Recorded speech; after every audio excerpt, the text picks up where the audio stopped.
හොඳයි අපි දැන් බලමු කොහොමද single arm cable tricep push down එකක් කරන්න කියලා. මේක කරද්දී ඔයගේ පුලි එක උඩරම දාගන්න ඊට පස්සේ මේක කරන්න. උඩටම ඇඩ්ජස්ට් කරගත්තා. ඊට පස්සේ ඔයා මේක කරනවා. attachment එක විදිහට ඔයාලට මෙන්න මේ වගේ D handle එක use කරන්න පුළුවන්.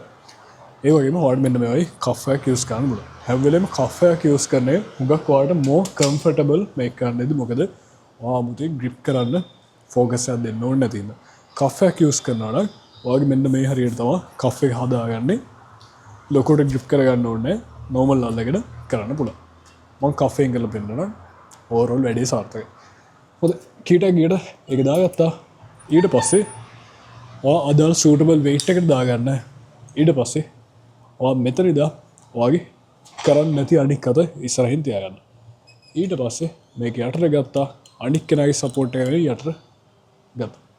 ඊට පස්සේ ඔයා මේක perform කරන පරාසය තමයි මෙතන ඉඳලා මෙතනට ගෙනාවා. මෙතනට ගෙනාවා. මෙන්න මෙහෙට stretch කරන්න යන්නේ. ඔයාගේ upper arm එක by side body තියෙන්නේ. මෙතන ගෙනාවා. මෙතනට කරා. එච්චරයි.